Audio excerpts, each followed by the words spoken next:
You know, I noticed something.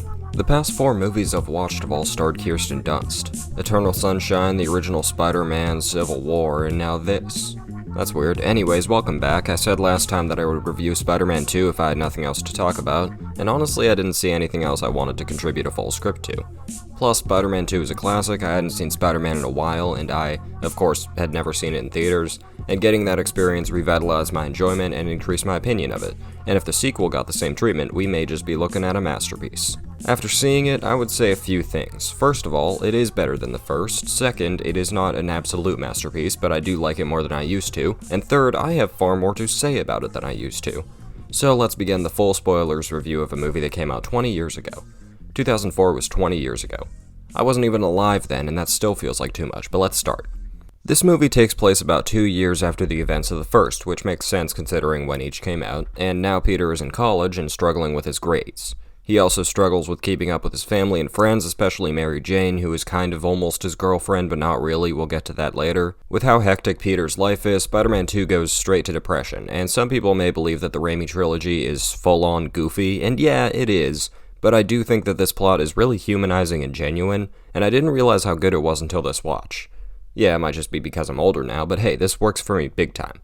Peter loses his powers because of depression, and stops being Spider-Man because, well, he can't. He doesn't know how to deal with this level of sadness and self-loathing, so he doesn't. The great responsibility from that iconic line is completely dropped, and he feels good about it because life is easy, until it becomes apparent that the world needs a Spider-Man. One of the central themes of the movie is the little hero part of everyone, and Peter realizes that him choosing not to use that part of himself affects the city because he's holding it up. He only fully realizes this when it negatively affects him directly when he can't save MJ from Doc Ock. He busts out of the rubble like a WWE wrestler, which was definitely seen by someone, and his powers are back. This is sorta sudden story-wise, but I think character-wise, he's gone through a full transformation. Spider-Man and Peter are one and the same, and Spider-Man 2 does a lot to reinforce that. This would be the point where I complain about the new superhero movies not being able to write this type of stuff, and they usually don't, but that's not due to their inability to write human emotion, it's due to their lack of groundedness. Even solo flicks in the MCU can do this stuff, like Iron Man 3 doing PTSD, but the solo adventures are pretty much over with because everything ties into each other now. The special thing about these movies, and the nostalgic thing about them, is that Peter is just some guy. Spider-Man's popular and all, but he's probably just a New York celebrity, and to everyone else a strange anomaly that they hear about every once in a while. He feels like a guy, and Alvin Sargent, the writer of this movie, took advantage of his relatability. On the other side of things, there's Dr. Octopus, Otto Octavius, Doc Ock.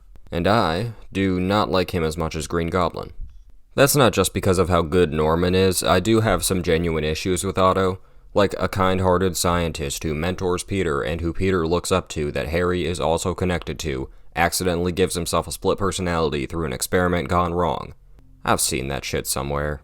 I also think it's funny that in the original, Norman found out about Peter's secret identity and attacked Aunt May right afterwards, but in this one, Otto just grabs the first person he sees in the bank and it happens to be Aunt May. Nevertheless, Otto is still a great villain. He's much more likable than Norman ever was before he turns crazy, so he's very easy to get attached to. Alfred Molina acts like such a genuine guy, and you even meet his wife, who later gets glass to the face, which is fucked. Then, when he turns into Ock, Sam Raimi gets wacky with the action immediately, giving us the insane and iconic hospital scene, which would be so unbelievably bloody if it wasn't in this movie. They get really creative with the arms and other scenes too, and the practical effects for the arms look fantastic. Overall, the look of Spider-Man 2 is much cleaner than the first, even if Peter sometimes looks like a bunch of balloons when he jumps around. Finally, the theme of sacrifice permeates throughout the whole movie, and Otto's part in it is one of the most interesting. The strength he uses to overpower his own brain and take back control so that he can destroy the very thing he spent years, maybe decades on, is extremely admirable. There's too much to like about Doc Ock for him to not be considered a great villain. Returning to Peter, his relationship with MJ is pretty much what the whole movie surrounds, so I do have to get into it. It's a pretty complicated one because there is no right party, but the truth is Peter is the one causing all the problems. MJ is definitely not always in the right, and I think claiming she is pretty disingenuous. She does literally try to cheat on her fiancé, who seems to actually be a nice guy. He's the son of JJJ, and he does revel in his fame a bit, but in their private conversations, John Jameson is, at the worst, boring. He's never rude or dismissive, so MJ leaving him at the fucking altar is evil as hell, but let's not act like Peter is in the clear. He's always missing meetups with her, and the final straw is when he misses her play to chase a guy who the cops are already after. When he shows up, he gets kicked out by an annoying usher, but instead of doing the rational thing, which is explain what happened to MJ after the show, he gets all sad boy seeing her with Harry and leaves, then tries to tell her through a payphone. When he drops the role of Spider-Man, he leads her on by saying that they can date now, only to turn her down again. Peter is just really bad at this relationship, and everything he does butterfly effects into MJ making worse decisions too. When MJ finally discovers Peter is Spider-Man, it wraps back around into the theme of sacrifice, and it might just be my absolute favorite example. Peter always tries to keep MJ away because of superhero rule number 1. If bad guys know about your family and friends, they'll kill them, so you can't let them know who you are.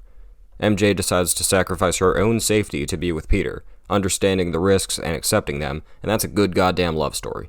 Come to think of it, everyone kind of finds out Peter is Spider-Man in this one. I riffed on Peter being bad at hiding his identity in the original, and here it actually catches up to him. Harry finds out at the climax of his revenge story, which is a big step up from Harry's involvement in the first movie. It also culminates with his discovery of the Green Goblin bunker, and includes the first appearance of the butler, Bernard, who loved his father as he has loved Harry and as his friends have. Plus, you can include the large number of people in the train scene, the most legendary sequence of the whole movie, which still holds up to this day. Tobey Maguire gives a hell of a performance, which is something I don't often say, but he really does. When you know how a scene is going to conclude but are still on the edge of your seat, that's how you know it's brilliant. Oh, and depending on who you ask, Aunt May knows Peter is Spider-Man too, so that's another on the tally.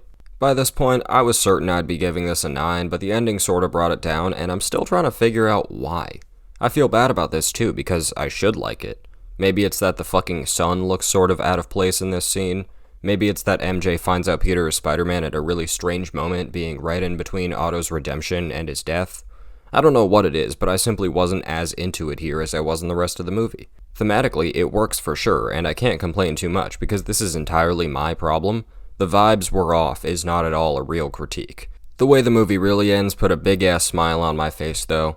The magic of the final swing really shows itself in the theater, and I didn't mention it before, but it was just as enjoyable both times.